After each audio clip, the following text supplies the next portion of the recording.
Hey guys, my name is Parth and I'm the creator of Parth in Germany. This is the episode 10 season 2 of A Day in Life of a Student in Germany, where we show you lifestyles of students studying in different German universities. This season is brought to you in collaboration with Study in Germany Land of Ideas, a campaign conducted by DAD, the German Academic Exchange Service. In this episode we have Anthony from Indonesia with us, who is studying at Schweinfurt. Let's take a look.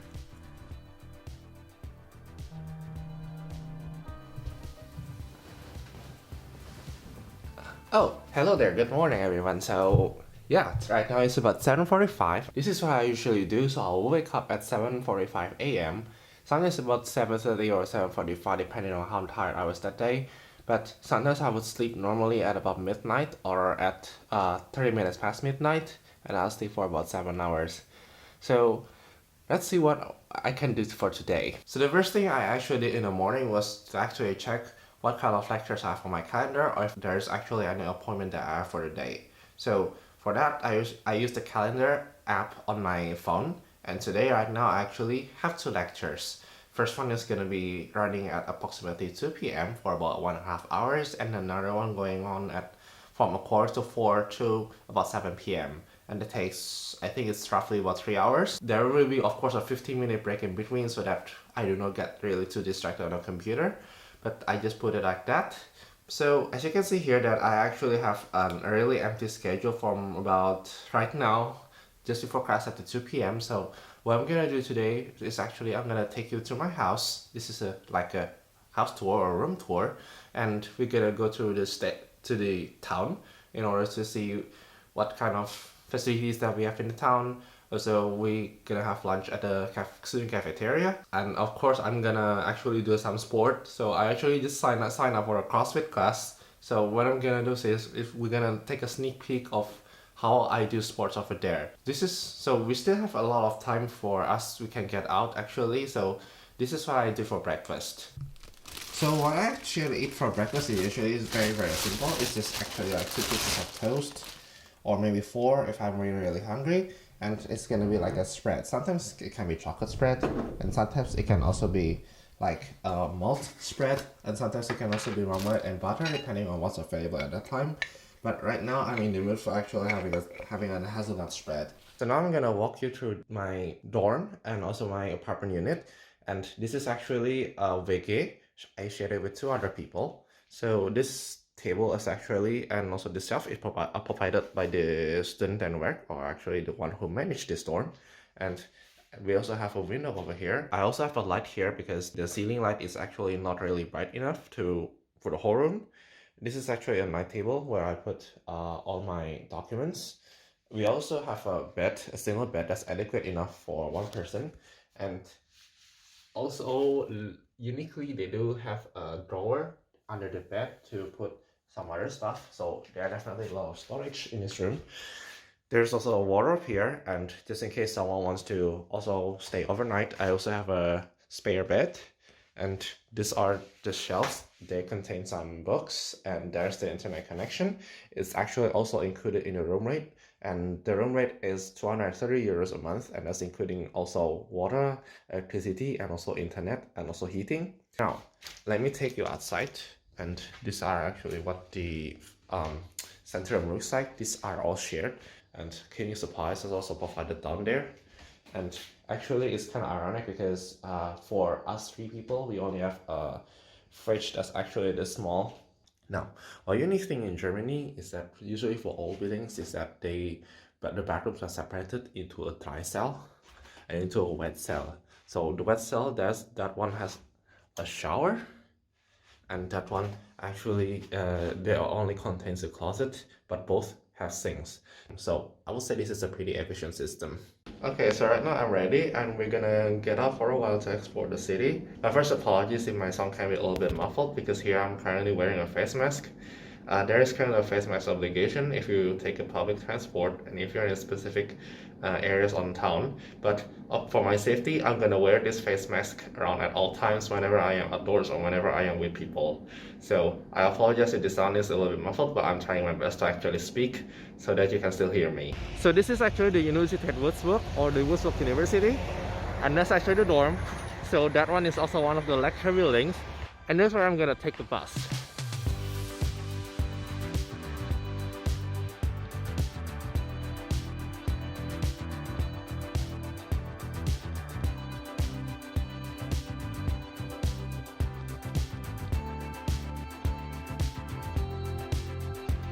So currently right now, I'm at the transportation hub of the city of Würzburg. That behind me is the Busbahnhof, where all of the buses that are coming in from in and out of Würzburg's districts and also its suburbs come into the city center. And then after that, we can actually take the tram to the city center of Würzburg. And behind me is the Hauptbahnhof, or the main train station. So actually we're a pretty small city, so that's why we're only limited to trams and buses and also to the main train station. But in bigger cities such as Berlin, Munich, Hamburg and also Stuttgart, you also have the option to take the U-Bahn or the underground train or the S-Bahn or the commuter train. And all of that public transportation is included in your semester ticket, which you pay every single semester that you are enrolled in a German college. Some cities also offer night buses, which goes from around midnight to about 6 AM, where supposedly you want to go home after partying or after going out or in a restaurant, you still have an option to go home.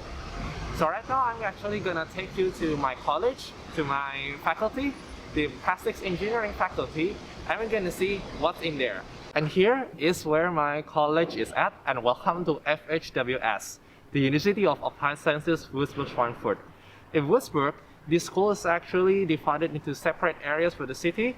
So there is one building that actually occupies the business major, one building that occupies the computer science major, and here in this building is where I study plastics engineering. So actually when people think of plastics engineering, people think of something like plastic bags or about the environmental concerns.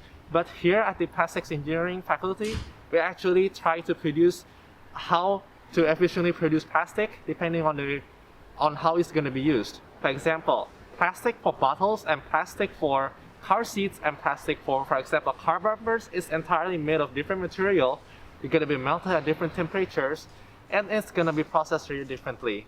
Now, regarding the environmental concerns, we also think of it about how we can recycle this plastic as efficient as possible, so that it's not going to be a single-use plastic like we always see in plastic bottles. So currently, right now, all my classes are held online due to the pandemic. But for first semesters that are currently lucky this year, because some of them there can actually visit the building and see the lectures. But for us, for me personally, I only have currently 2 days in the semester where I'm gonna go to this building and we're gonna practice testing or using the machines, and we're actually gonna write a report about it. But it's not gonna be this week, it's gonna be first done in next month.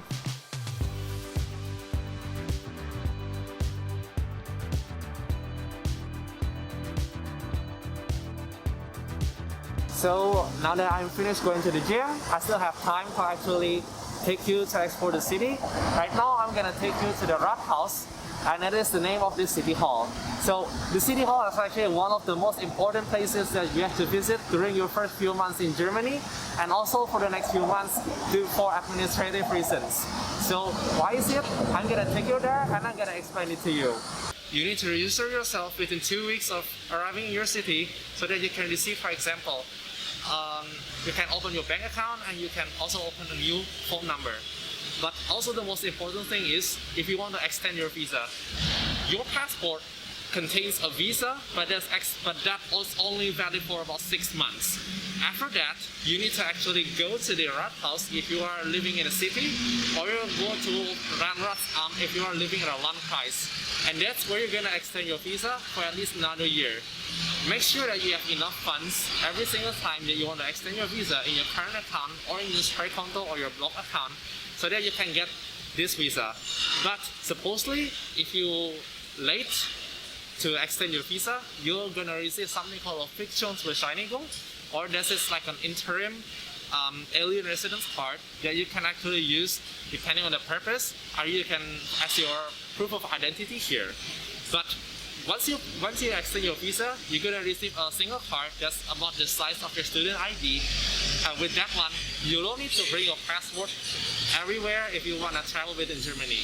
But that being said, if you're in the European Union, that can also be enough to hold your identity, but I also recommend you to always bring your passport. I'm just finished with my duties at the Rathaus. So currently, just adjacent to the Rathaus is this bridge called the Alte Mainbrücke, or the Old Main River Bridge. This is actually the icon of Würzburg, because as you can see here, there are a lot of statues here that resemble the patron saints of Würzburg and also the Bishop of Würzburg. And up there is the Festung Marienberg, or that is where the bishops of Würzburg used to live from the year 1100 to the 1800s.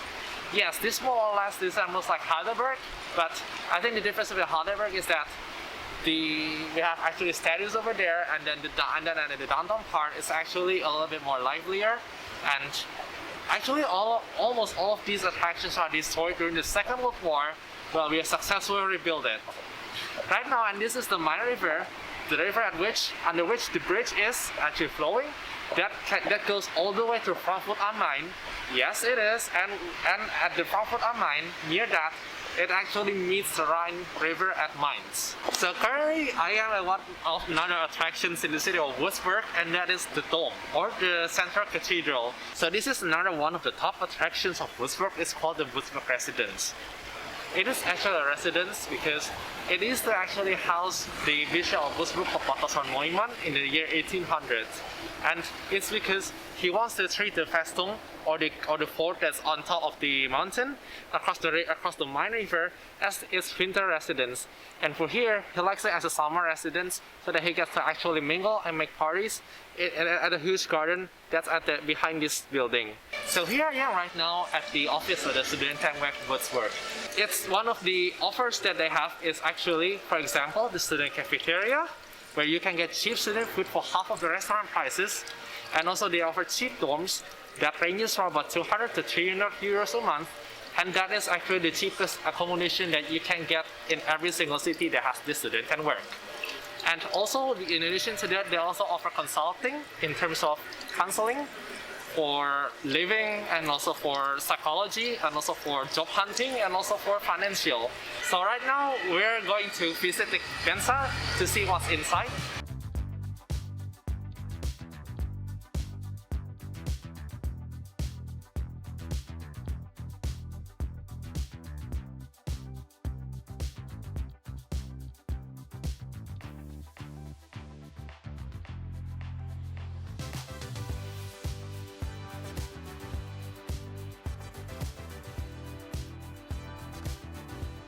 Actually what is in offer today. So this is actually tofu with grass noodle and some soup, and also still belongs to it is also raspberry water, and that costs only €2.55. Usually if you get this at the restaurant that's outside the student cafeteria, you will get it for maybe twice or even thrice the same price.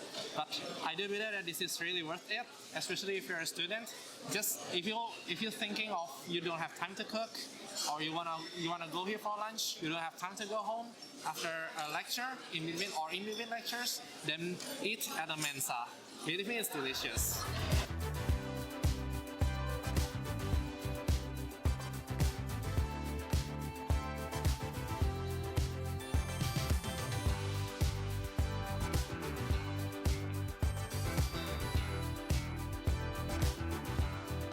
Okay, so time right now is about 7 p.m. and I actually just finished doing the lectures at 6:30 because the professor decided to end his lectures early. So I do have time to have cooked dinner. So I just cooked some Minuten steaks with pork, with some paprika, and also with some rice. So yes, I do have a rice cooker back over there. So every other day I do eat rice.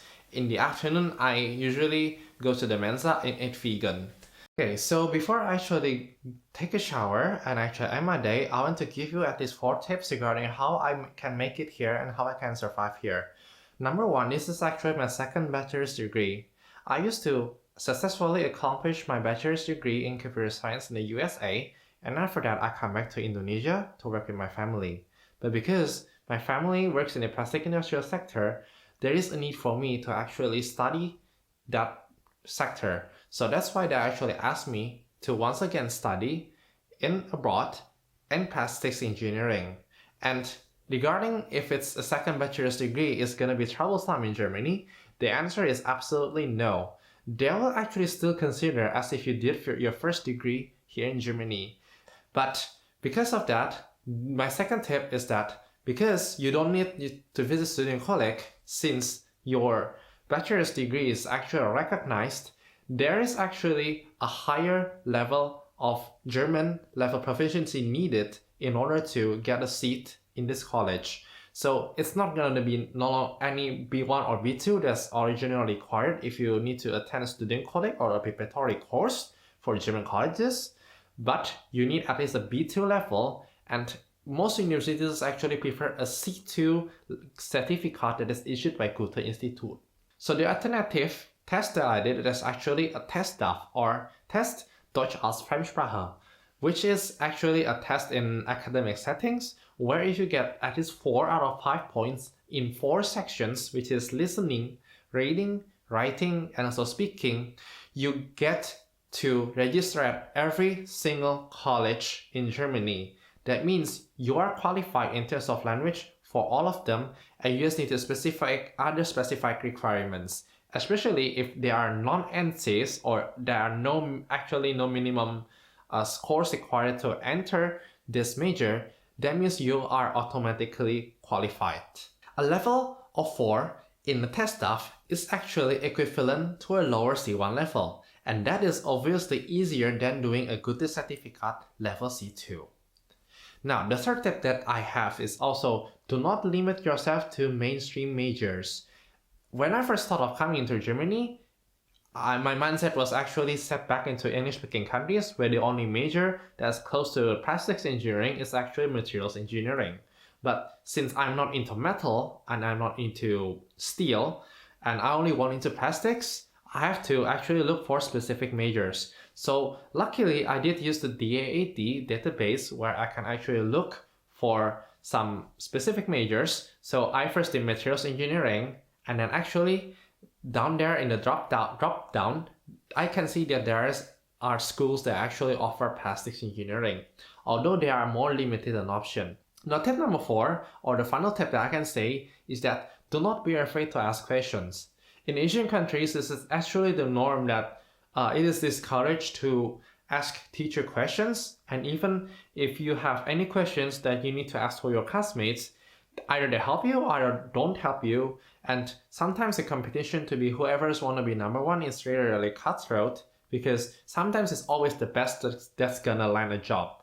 However, here in Germany, it is actually a quite different situation. You are absolutely encouraged to ask questions, even if you're a little bit far behind. You can of course schedule a session with your professor, and even if you want to ask questions to your classmates, they're actually really helpful. Even if you are studying in a German major and German is not your first language. We choose to actually lift each other up, and we used to help each other so that we all can pass the exams. So this is currently what I can say for you regarding the tips of how to survive here in Germany. So I'm gonna right now take a shower and actually gonna brush my teeth, and after that I'm gonna go into bed.